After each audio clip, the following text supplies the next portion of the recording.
Danas ćemo govoriti o pravilima jedne kasino slot igre koju možemo uvrstiti među najkompliciranije. Ona ima nekoliko različitih značajki koje se mogu pokrenuti u samo jednoj vrtnji, tako da su je mnogi igrači uglavnom izbjegavali. Ta igra je Tome of Madness. Ona se igra na ploči 5 sa 5, a za dobitak je potrebno spojiti 4 ili više simbola koji se dodiruju horizontalno, vertikalno ili kombinacijom to dvoje. Za početak recimo nešto o wild simbolima jer njih postoji čak 3. Knjiga je simbol koji mijenja sve ostale simbole na klasičan način. Glavni lik igre, Rich Wild, služi kao wild simbol koji ne samo da mijenja ostale, već množi dobitak s 2.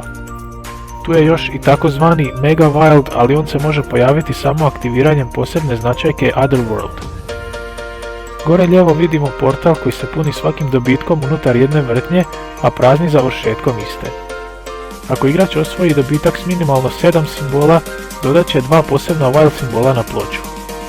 Za dobitak s 14 simbola dodaju se 2 wild simbola, a ako budu dio neke dobitne kombinacije, pokrenut će značajku Abyss koja uklanja sve simbole u redu ili stupcu posebnog wild simbola, dodatno puneći portal. Za 27 skupljenih simbola opet se dodaju 2 wilda, a ako budu dio dobitka, pokreće se značajka Void koja nasumično bira jedan simbol i uklanja ga sa svih polja na ploči. I u konačnici, ako igrač ostvari dobitak s 42 ili više simbola, otvorit će ranije spomenutu bonus rundu Otherworld.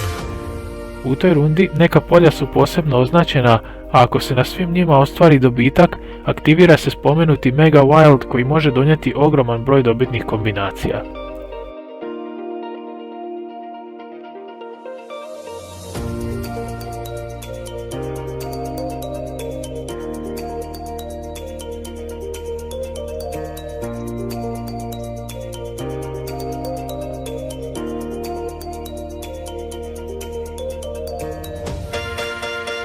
Spomenimo i da je RTP ove igre 96,59, što je vrlo dobro kada je riječ o kasino slot igrama koje se mogu pronaći online.